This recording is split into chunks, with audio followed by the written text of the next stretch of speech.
In this tutorial, I'm going to talk about a very important topic for the web developers.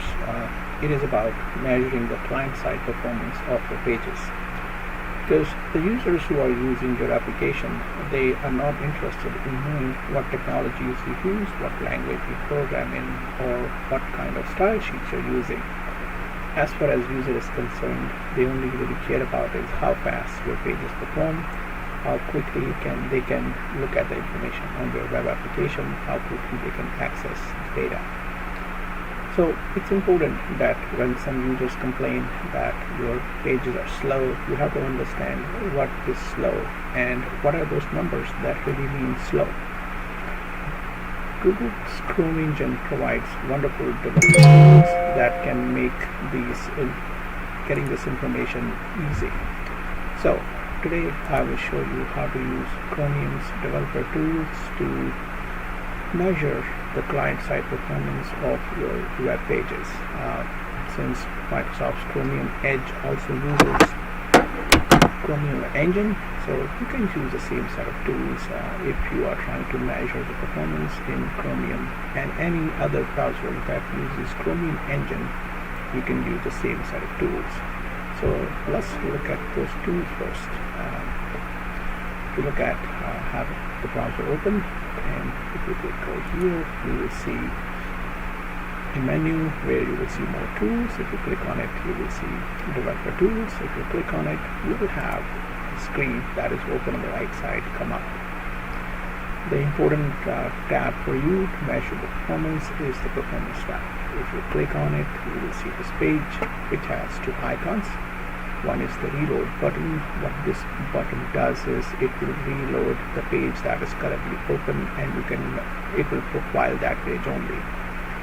Record button is the one that is very important when you are measuring performance over a range of time over different activities of your pages.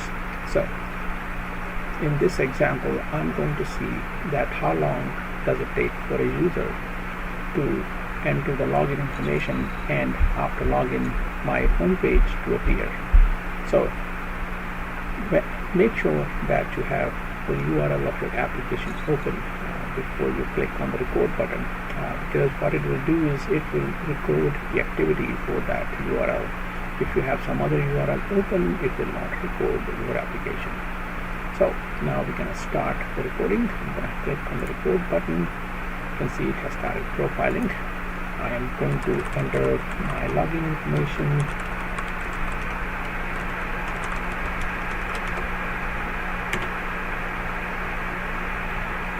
As the login completes, I will give it a few more seconds to make sure all the data has been rendered, and I'm going to say stop the profile. After the profile recording is stopped, Chromium engine will start processing the data. I'm going to maximize my page. And now you can see the whole profile of the activities. The important part to see is that you can see over here that my test ran for about 3.5 seconds, and during that time, so let's see, so there's a few important things. One is the frames. It shows you the frames of your user interface that were being displayed to the user.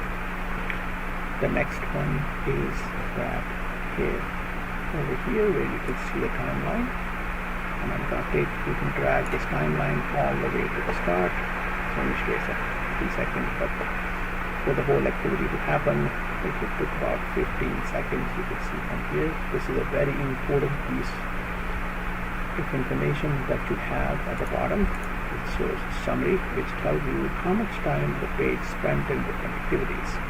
So if you will start hovering in this timeline, as you hover, you can see what the state of the page looked like. You can see all the way while I'm tracking, I was entering my login information all the way up to here for 11 seconds, 12 seconds, and here we go. And this is the time when the animation started after I submit button.